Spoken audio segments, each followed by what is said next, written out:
I have my cup of tea poured, I have my glasses on, and I'm ready for our first episode.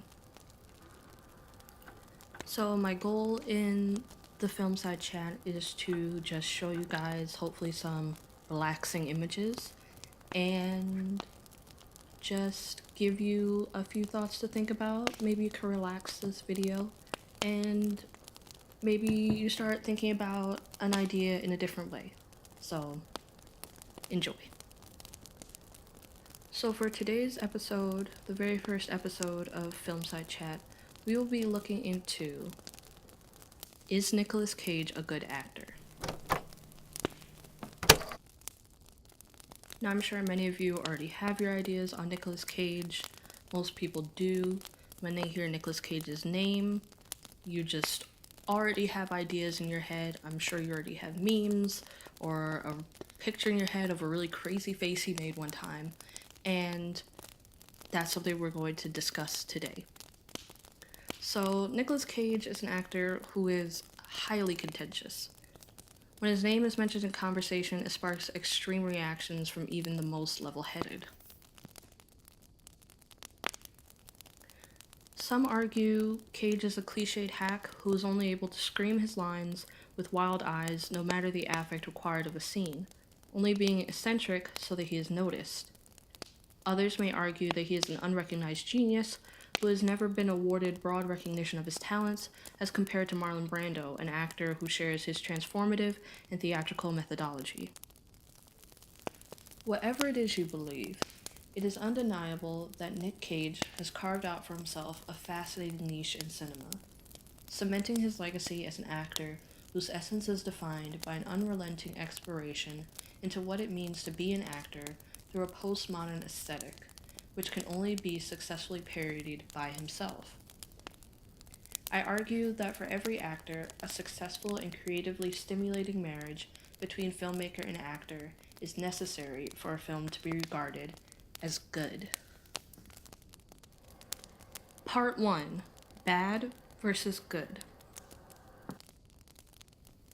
When a film is considered to be bad, this opinion may be formulated from a number of aspects having to do with the film, such as the way it was made and the artistic decisions taken by those involved. However, I believe the most crucial element in determining whether a film is decisively good versus bad is how the filmmaker chooses to approach and frame an actor. In other words, whether a filmmaker decides to embrace or deride, or worse yet, tolerate an actor's style and personality is a sentiment which is undeniably apparent to the viewer, and something which, especially in Cage's case, because the style is so uniquely expressive and individualistic, can either ruin or make brilliant a film which features an actor who calls into question traditional style and realism. Although all of Nicolas Cage's film roles have been hotly debated, and therefore it is extremely difficult to find an overwhelming consensus regarding films in which he has starred, I will focus on two films, which are on the surface diametrically opposed. That which is considered to be one of Cage's most artistically significant works, David Lynch's Wild at Heart, and therefore, for the sake of the scale I will use in this video, one of his good films, and one which is regarded by most as pandering Hollywood schlock, John Woo's Face Off, a bad film. Part 2. Deconstructing the Cage. What determines the cinematic value of these films does not solely depend on Nicolas Cage as an actor and an artist, as in both of these films he exhibits the same vigor and exuberance he does in every role he plays.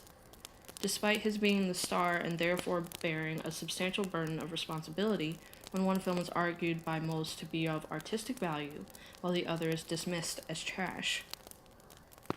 Therefore, to determine the quality of Cage as an actor, one must delve into the following subjects. First, the meaning of an actor as auteur, an artist who communicates and contributes to a narrative. Second, an analysis of Cage's acting style. Third, postmodernism. And finally, fourth, the difference between a good and bad film role.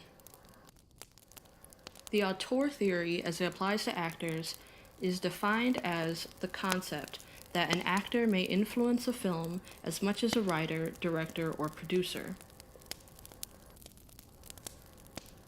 As an actor brings her own unique interpretation to a role and narrative, which shapes a character beyond what was intended by the writer and can be independent of the vision put forth by the filmmaker, there are some actors who are more influential than others, and there are certain rare few performers whose acting capabilities and screen personas are so powerful that they embody and define the very essence of their films. Nicolas Cage is a performer who fits into the latter category. That is, part of the group of a certain rare few performers whose acting capabilities and screen personas are so powerful that they embody and define the very essence of their films. Part 3. Face Off. Face Off, as defined by the co-star of the film, John Travolta, through his approach to the narrative, promises to be a typical, brooding look into the life of a jaded police officer who has been hardened by horrific incidents which were out of his control, a type of film character already studied extensively by 1940s film noir. Though when Nicolas Cage is introduced into the film, bursting into a long shot filled with muted colors, uninteresting people standing in or milling in and out of frame, and a seemingly pious church choir, he changes what the film promised the audience it would be when Travolta was the author of the film's narrative on screen. When Nicolas Cage enters, dressed in priest garb, he breaks the mundane nature of the sequence with a loud clap, calling the audience's attention to him specifically, an idea mirrored by the close-up shot of the young blonde woman in the choir looking up from the music in her hands suddenly to look at who we assume is Cage. As he headbangs to the Handel's opus for an excessive length of time, then prances with a wide psychotic smile plastered on his face, mockingly sings Hallelujah, and finally grabs the buttocks of the same blonde young woman before, looking up into the camera's close-up with a facial expression I can only best describe as unhinged orgasmic ecstasy, as he emits a guttural and animalistic sigh of contentedness. He takes over completely as the film's author, both on-screen and off, by transcending through overwhelming force and unapologetic eroticism Travolta and Wu's definition of the type of characters which this film would present. As Cage has taken into his hands the young woman, so has he taken into his hands the film. As Nicolas Cage described in a GQ interview in which he discusses his role in Face Off, when director John Woo saw his raw footage from the day on which his official entrance into the film was captured, he apparently stated, "Oh, so we're going to go with that kind of acting." Now this statement perfectly encapsulates the idea of Cage as an artist, someone who describes films, specifically Vampire's Kiss, as his laboratory, wherein he is able to find a way to express my German expressionistic dreams, like in Nosferatu or The Cabinet of Dr. Caligari, where these actors were doing these extraordinary faces and body language that was not necessarily natural but expressionistic, something which he further explains as he applied to Face Off, using these skills he attempted to hone in Vampire's Kiss, which he cites as being the favorite movie I ever made, to embody the stylism he deemed as necessary when becoming the character he played in Face Off, who was having a nervous breakdown. As an actor who strives to integrate right up against the edge operatic emotion, and revels in engaging in abstract ontological facial expressions, Nicolas Cage is one of few actors who is able to not only influence artistic decisions, casting, writing, directing, etc., but demand certain limitations on the basis of their screen personas, which therefore classifies him, according to the auteur theory, as someone who exists in the camp of actors who may justly be regarded as auteurs. Nicolas Cage's acting style is one which seems at first glance to be one that is contradictory, as he persists in being consistent no matter his role, though this consistency is found in his ceaseless exploration into and reimagination of what it means to act. This concept, which can be traced back to the origins of stage acting, is a style which is seldom utilized in today's modern cinema, as it was mostly abandoned in the silent era of cinema. Considering Cage's acting style in this context helps to explain his screen presence and why this presence is so contested when juxtaposed against the current film norms. When analyzing theater or stage acting, Aristotle asserted that the most intense feelings possible in drama were those in tragedy, when the characters and the acting style were on a much higher plane than the normal life of the audience. The concept of tragedy as being a mechanism through which an actor is able to express exaggerated emotional states is one which applies directly to the narratives of Face Off and Wild at Heart.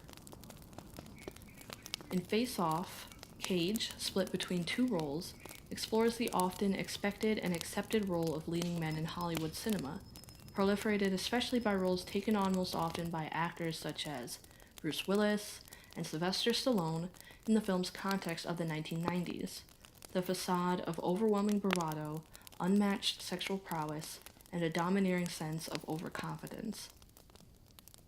Cage in Face Off attacks this mask of masculinity and calls into question its very existence in film, thereby forcing the audience to examine what it means to be a leading man in an action film. To say that Cage was making a mockery of this type of man would be to directly contradict the genuine excitement and intrigue with which he spoke when discussing his role in the film in his aforementioned GQ interview. What Cage was in fact doing in Face Off was testing the bounds of how far Hollywood masculinity could be pushed before it was broken, a style which Travolta attempted and tremendously failed to recreate as he played the version of Nicolas Cage's character when trapped in his body, precisely because he was unable to tap into the various theatrical, cultural, and cinematic references Cage brings into every role he explores. Part 4. Wild at Heart. In Wild at Heart, Cage plays a young man, fresh out of jail, who is shunned by society and has a penchant for violence, when in tragic irony, all he wants is to be loved. This nagging obsession, that he never had the attention or love of his father, is something which is referenced multiple times throughout the film, most often by other characters in an empathetic manner as they cite the reason for his rebellious and uncontrollable nature. In this film, unlike in Face Off, Cage's eccentricity and genre subversion is matched not only by the brilliant and highly stylized acting of Laura Dern, William Dafoe, and Diane Ladd. Cage's genius is further highlighted by the style and vision of the filmmaker David Lynch, as evidenced by the narrative, camera work, and lighting of the film. In contrast, Wu's use of the bland, typical, and unassuming camera work and lighting of Face Off and the lackluster performances of the actors working with Cage illustrates his misuse of Cage as an actor, crudely shoving him into the film, a place where he and his acting style clearly did not fit, a truth which is inescapable upon viewing the film, as Cage stands out as a freakish spectacle rather than a participant in his environment. Lynch, on the other hand, creates in Wild at Heart a playpen in which actors may tap into the extremities of their craft. Lynch matches the postmodern aesthetic of redefining genres, cinematic norms, and the purpose and nature of film with bold, colorful lighting and musical choices and dramatic and expansive camera work, such as tracking and extreme long shots, which mirror the soul of Cage's character, which desires to be free. Cage's acting style is one that challenges the conventions adopted by actors and filmmakers during the emergence of sound film. The idea that character in film generally is more like character as we perceive it in everyday than it is in any other representational art. Instead of drawing upon a naturalistic style, one which lures in a mass audience with the possibility of a simplistic experience, Cage attempts to reintroduce modern audiences to the heightened style of silent film acting, that which could be considered an extension of stage acting. Leo Braudy argues that the more personal style allowed by sound film paradoxically both increased the appeal of films and lowered their intellectual status. Nicolas Cage, through an acting style which references the earliest performances on screen and pre-Shakespearean theater, implores. And when he finds himself in a film in which he does not fit, he begs his audience to take an uncomfortable, intellectual, and critical journey into the concept of film itself. This is a perspective that is rarely asked of mass audiences. which therefore provides context as to why his on-screen presence is not found to be palatable by most. Wild at Heart is considered by many to be one of Nicolas Cage's good films, because, like David Lynch, apparently no one ever instructed him in the rules that govern what a work of art should be, the forms it should take, the boundaries it should honor, let alone the accepted truisms on what a modern audience expects in return for its admission. Cage embraces in the idea that he can do what he pleases when expressing himself in his art. As Lynch's works are undeniably eccentric and revel in narratives which explore the ugly, beautiful epic of conspicuous excess, which in the case of the narrative of Wild at Heart is a plethora of sex, rock and roll, and youthful, unfiltered emotions, it is clear that, as McKinney states, Cage in particular seems an ideal Lynchian actor. So much so that his is the face Kyle MacLachlan tried to mask in Blue Velvet. Through embracing an acting style which features flailing arms, contorted facial expressions, lyrical syntax, and an expansive vocal range, Cage embraces the role suggested by the filmmaker and a rock and roll musical score to convey a character which has the ability to generate music out of thin air. Instead of merely acting out his character of Sailor, a character who, through his dress, slow southern drawl, and musical taste is a caricature of Elvis Presley, Cage becomes everything about him and everything he references. This concept is best exemplified by the scene in which Cage's character, Sailor, defends Lula from a man who attempts to dance with her at a crowded, intense concert.